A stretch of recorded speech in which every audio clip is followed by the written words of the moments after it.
Selamat pagi dan shalom bagi Bapak Ibu Saudara-saudara terkasih. Hari ini kita kembali bersyukur untuk segala berkat Tuhan yang masih kita rasakan dan yang masih membangunkan kita dari tidur kita. Mari mengawali hari ini dengan mendengarkan firman Tuhan. Marilah kita berdoa. Kasih karunia dan damai sejahtera dari Allah Bapa kita dan dari Tuhan Yesus Kristus menyertai kamu. Amin. Firman Tuhan yang menjadi renungan bagi kita hari ini tertulis di dalam kitab Kisah Para Rasul pasal 22 ayat yang ke-15. Beginilah firman Tuhan. Sebab engkau harus menjadi saksinya terhadap semua orang tentang apa yang kau lihat dan yang kau dengar. Demikian firman Tuhan. Bapak, Ibu, Saudara-saudari yang terkasih, sejenak, mari kita mengingat kisah Paulus sebelum mengikuti Yesus, di mana ia adalah seorang yang menganiaya pengikut-pengikut Yesus sampai mati. Laki-laki dan perempuan ia tangkap dan dimasukkan ke dalam penjara. Hingga suatu saat, Yesus menangkap, menegur dia, hingga akhirnya ia bertobat sampai menjadi ia seorang rasul. Dari kisah Paulus dalam kitab Kisah Para Rasul ini, kita dapat belajar bahwa bersaksi adalah menceritakan pengalaman hidup sebelum dan sesudah mengenal Yesus. Sukacita dan kegembiraan diawali dengan pertobatan, yang dilanjutkan dengan hidup yang memiliki orientasi untuk menyenangkan hati Allah. Semakin dekat dengan Allah, maka semakin mirip dengan sifat Allah yang lemah lembut. Dan sifat yang lemah lembut itu akan melahirkan sukacita dan kegembiraan. Sebaliknya, keras hati akan membawa hidup pada kekacauan. Sukacita yang bersumber dari Allah akan menuntun setiap orang percaya untuk mengatakan bahwa hidup bukan untuk diri sendiri, melainkan untuk Allah.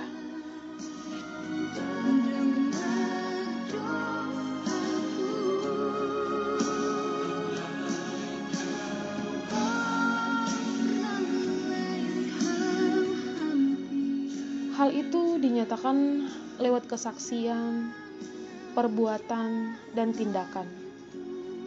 Sukacita dan kegembiraan sejati hanya dapat dinikmati orang-orang yang memfokuskan hidupnya kepada Allah, Sang Pencipta, karena Dialah yang memeliharanya.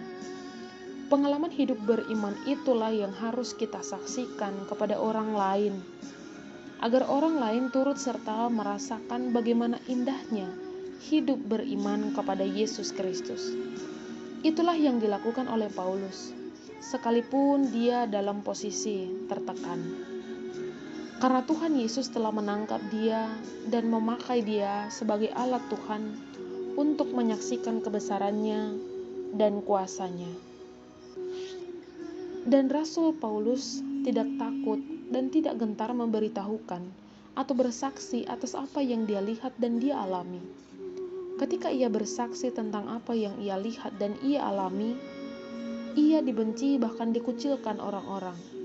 Tetapi ia tetap berharga di mata Yesus.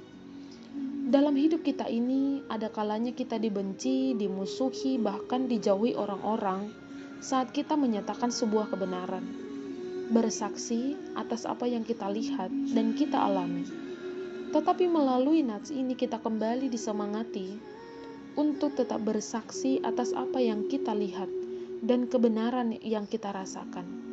Karena sekalipun kita dibenci orang karena kebenaran, tetapi yakinlah Yesus ada di pihak orang yang bersaksi tentang kebenaran dan tentang Dia. Kiranya firman ini menguatkan kita. Amin, kita berdoa. Terima kasih Tuhan untuk hari ini, atas berkat-Mu dan anugerah-Mu.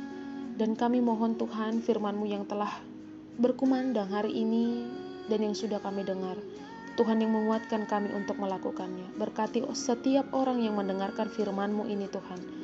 Engkau yang menyembuhkan yang sakit, membantu dan menolong mereka yang sedang pemulihan, dan kiranya Engkau yang selalu menopang bagi mereka yang sedang berduka cita, yang juga sedang bergumul Tuhan, di mana banyak pergumulan yang Engkau izinkan terjadi dalam hidupnya.